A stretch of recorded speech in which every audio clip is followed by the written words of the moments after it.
The champagne bottle exploded against my apartment wall at 11:47 p.m. on a Tuesday night. Glass shattered everywhere.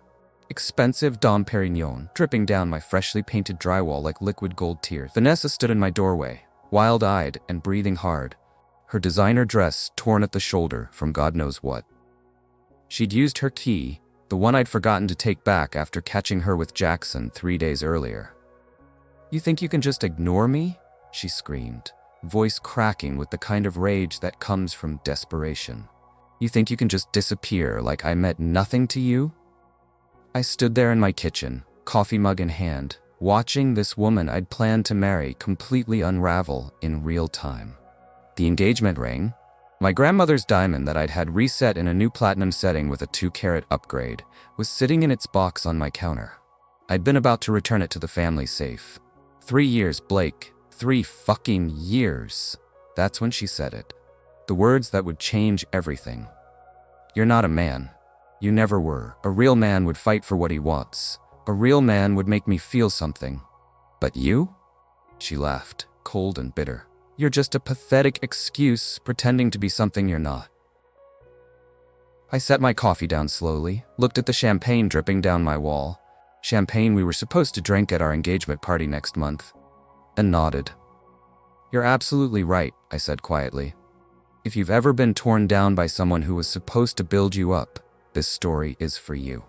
Vanessa's face shifted. She'd expected me to explode, to prove her point by losing control. Instead, I walked past her to the hall closet, pulled out a towel, and started cleaning up her mess.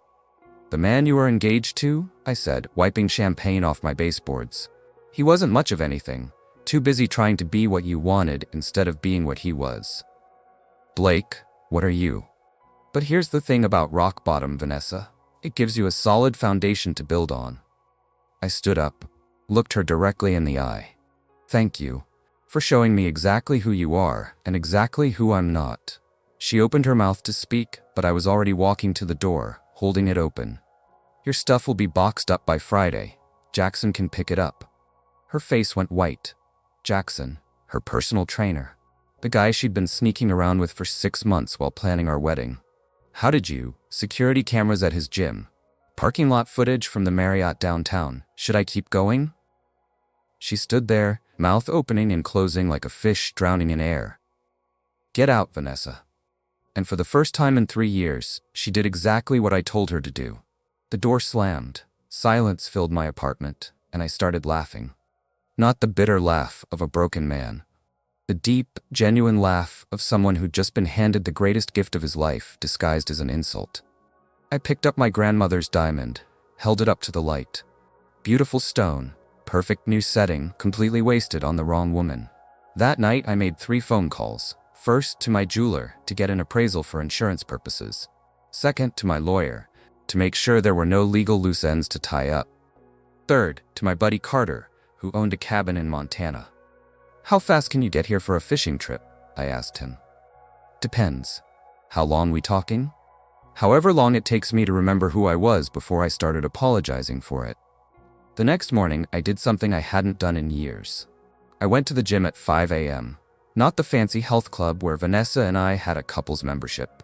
The old-school powerlifting gym downtown where guys went to actually work, not to be seen working.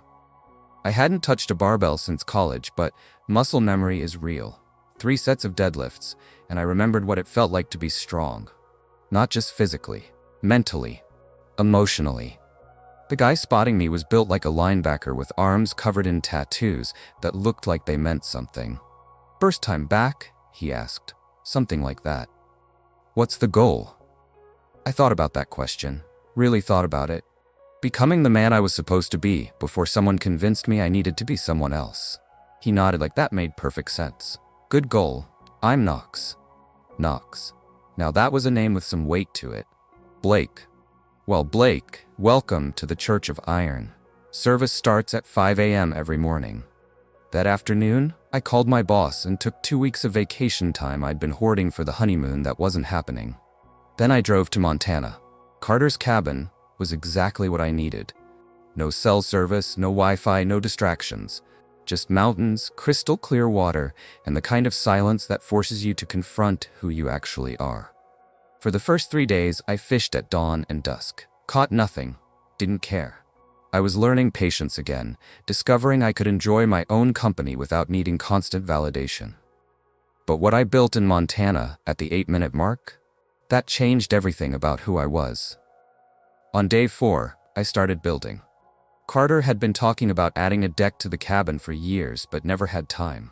I found lumber in town, borrowed tools from his neighbor, and started working with my hands for the first time since high school shop class. There's something primal about creating something from nothing, about seeing raw materials transform into something functional and beautiful through your own effort and skill.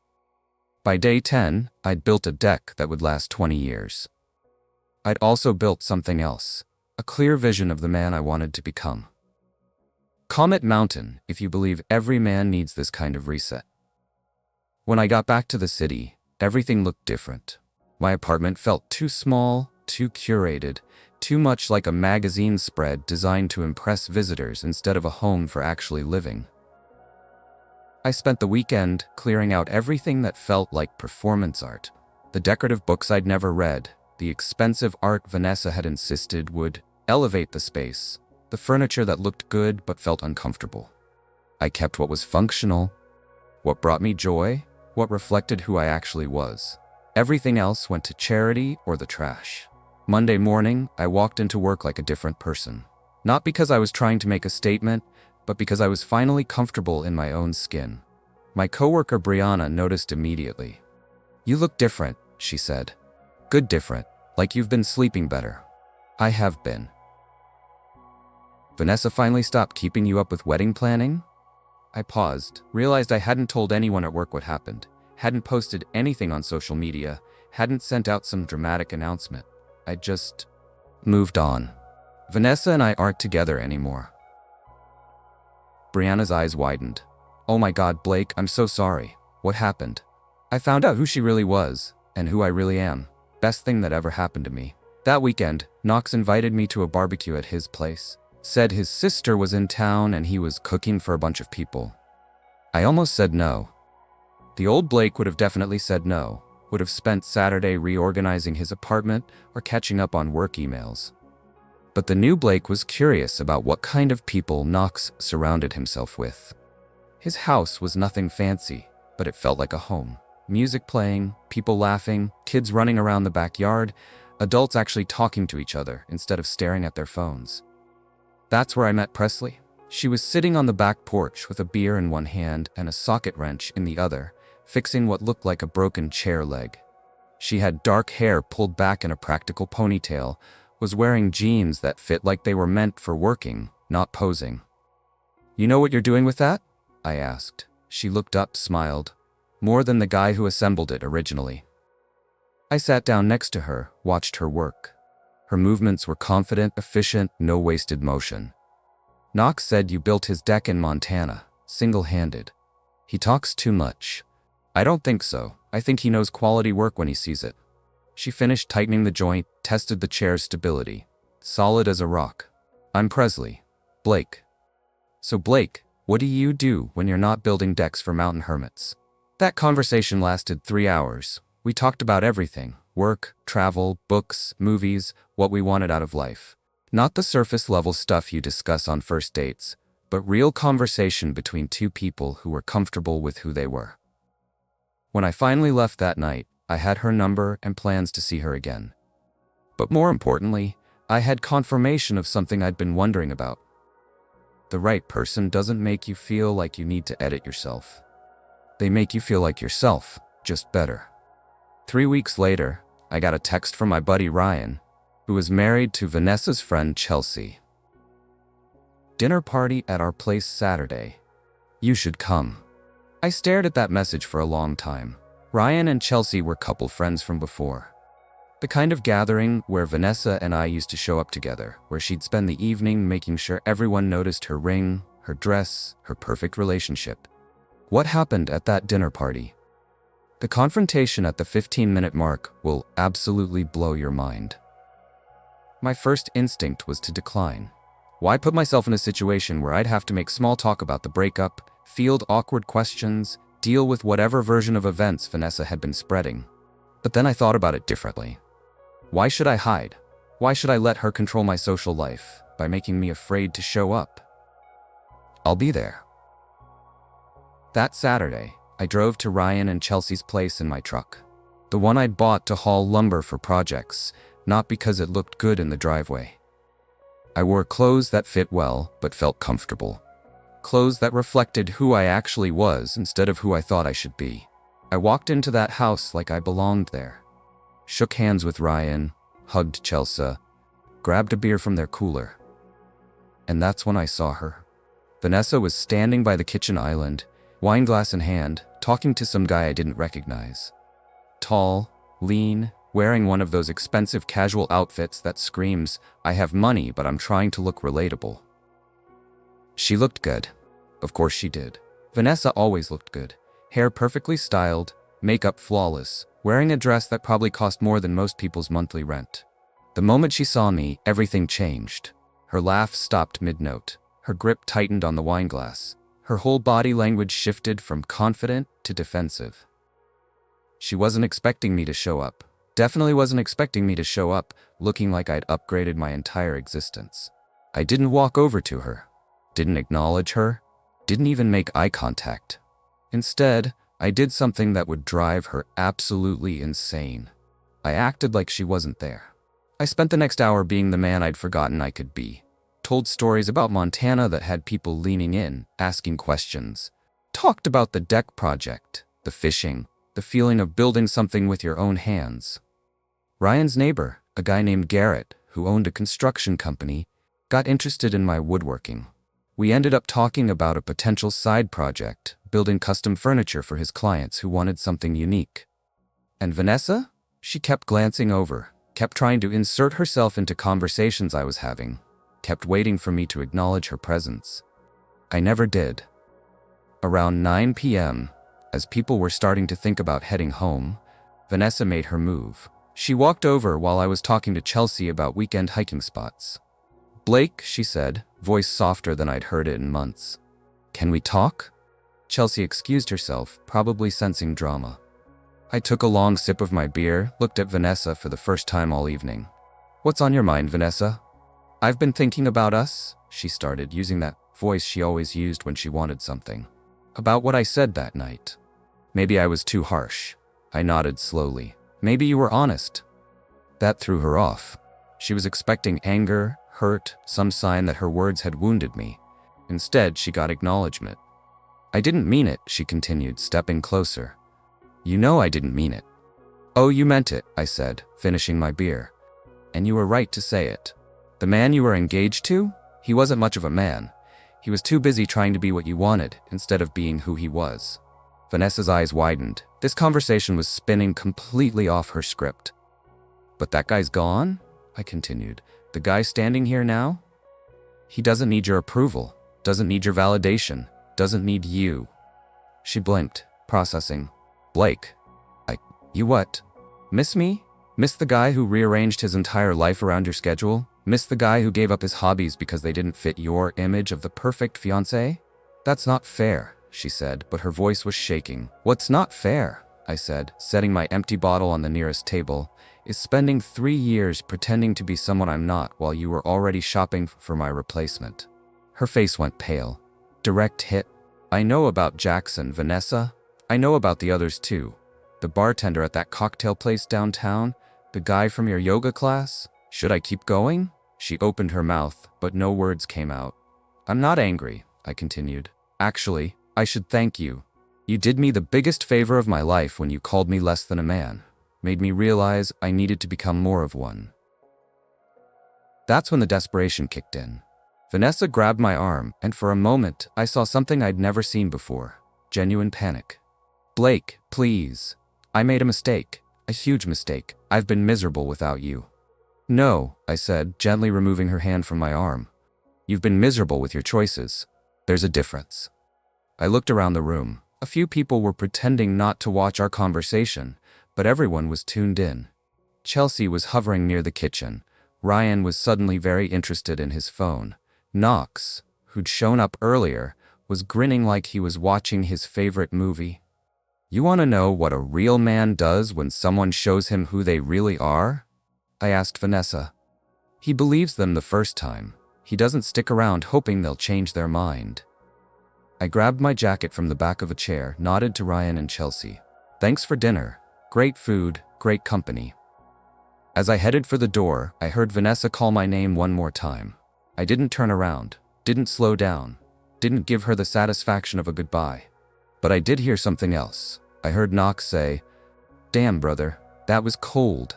And I heard Chelsea say, "That was perfect."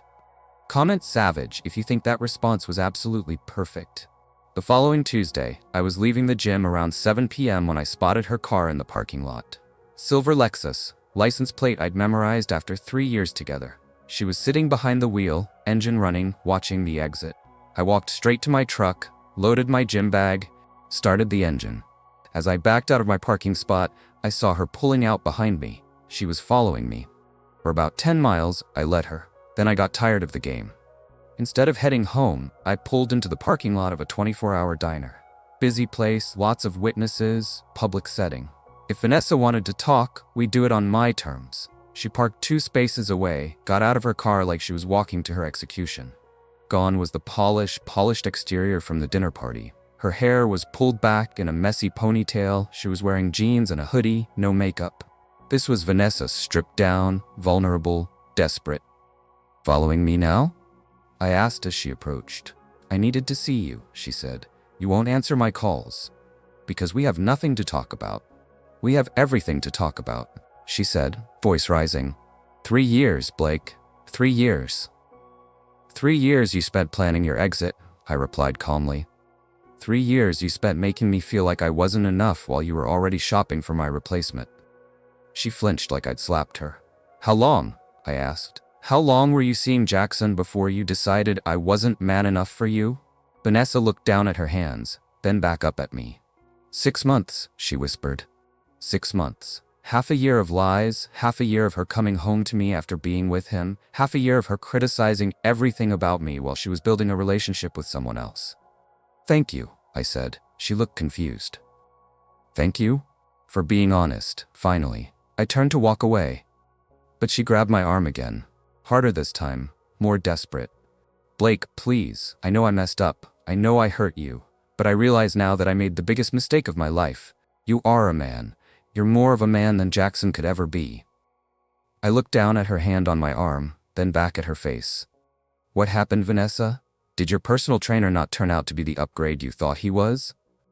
Her face crumpled. "He's not you," she whispered. "He's nothing like you." "You're right," I said. "He's probably not stupid enough to waste 3 years on someone who was already halfway out the door." I pulled my arm free, gentler this time, but firm. "Vanessa, I need you to understand something. The man you were engaged to, the one who would have begged you to stay, who would have fought for a relationship that was already over, he's gone. The man standing here now has too much respect for himself to settle for someone's second choice." Hit like if you've ever had to choose self-respect over settling. Tears were streaming down her face now, real tears, not the manipulative kind she used to use when she wanted her way. "I love you," she said, voice breaking. "No," I replied. "You love the idea of me. You love having a backup plan. You love knowing someone was willing to sacrifice himself for you. But you don't love me. If you did, you wouldn't have spent 6 months building a relationship with someone else while planning to leave me." She was sobbing now, the kind of crying that comes from realizing you've lost something you can never get back. "What can I do?" she asked. "Tell me what I can do to fix this." I thought about that question for a moment. Really thought about it. "Nothing," I said finally. "There's nothing you can do, because this isn't about forgiveness or second chances. This is about the fact that I've discovered who I am when I'm not trying to be who you wanted me to be. And that man? He doesn't need you." I walked to my truck, got in, started the engine. As I pulled out of the parking lot, I looked in my rearview mirror. Vanessa was still standing there, watching me drive away. That was the last time I saw her. But she wasn't done with me yet. Her most desperate move at the 22-minute mark was absolutely insane. 6 months later, I was a different man. Not because I was trying to prove anything to Vanessa or to anyone else, but because I'd remembered who I was before I started editing myself for someone else's approval. I'd quit my corporate job and started the furniture business full-time. Garrett had become my biggest client, and word was spreading about custom pieces that were built to last generations instead of years. The apartment I'd shared with her memories became a workshop and showroom. Clean lines, functional furniture I'd built myself, pieces that told the story of who I actually was. And Presley? She'd become more than just someone I was dating. She'd become my partner in the truest sense of the word. Someone who celebrated my successes, supported my dreams, and never once suggested I needed to change anything fundamental about who I was. We didn't just date, we built things together, literally and figuratively. She helped me design pieces for clients. I helped her with renovation projects on the house she'd bought. We traveled to places neither of us had ever been, tried things neither of us had ever done. 3 months into our relationship, Knox invited us to another barbecue. This one was different. It was to celebrate him getting promoted to foreman at his construction company. "You know what I love about you two?" he said as we were grilling burgers in his backyard. "You're both just yourselves. No games, no drama, no trying to be something you're not." Presley squeezed my hand. "It's easy to be yourself when you're with someone who likes who you actually are." Later that night, as we were driving home, Presley brought up something that had been on her mind. "Do you ever wonder what would have happened if Vanessa hadn't left?" she asked. I considered the question seriously. "Yeah," I said. "I think about it sometimes. And I think I would have married someone who was already planning her next exit. I think I would have spent years trying to be enough for someone who had already decided I wasn't. I think I would have missed out on finding out who I actually was." I looked at Presley. This woman who had never once suggested I needed to change anything about myself. "And I would have missed out on this," I added. "On us, on what it feels like to be with someone who chose me for who I actually am." The last time Vanessa entered my thoughts was almost a year later. Presley and I were at a farmer's market, buying ingredients for a dinner party we were hosting. We were laughing about something ridiculous, I can't even remember what, when I saw her. Vanessa was at a vendor booth about 50 feet away, looking at handmade pottery. She was alone, wearing clothes that looked expensive, but somehow didn't fit right anymore. She looked smaller, less confident, like someone who was trying to find herself in all the wrong places. For a moment, our eyes met across the crowd. She saw me first, saw Presley, saw the easy happiness between us. I saw her see it, saw the moment of recognition and regret cross her face. I nodded once, not friendly, not hostile, just acknowledgement. Then I turned back to Presley, back to our conversation, back to our life. I didn't look back to see if Vanessa was still watching. It didn't matter. That evening, as Presley and I cooked dinner for Knox, Garrett, Brianna, and a few other friends, I realized something profound. Vanessa had been right when she said I wasn't a man. The guy she'd been engaged to, the one who would have accepted her criticism, who would have begged her to stay, who would have taken her back when her upgrade didn't work out, he wasn't much of a man. But that guy was gone. He died the moment I chose self-respect over settling. He'd been replaced by someone who knew his worth, who built a life that reflected his values, who chose partners who celebrated him instead of tolerated him. Vanessa had done me the biggest favor of my life when she called me not a man. She'd forced me to examine what being a man actually meant. And what I'd discovered was better than anything I could have imagined. Being a man meant having standards. It meant walking away from people who didn't appreciate you instead of fighting for relationships that were already over. It meant building a life you were proud of instead of living someone else's vision of what your life should be. Most importantly, it meant understanding that the right person would never make you feel like you needed to prove your worth. They'd see it from day one and celebrate it every day after. As I watched Presley laugh with our friends around the table I'd built, in the home we'd created together, I felt something I'd never felt with Vanessa.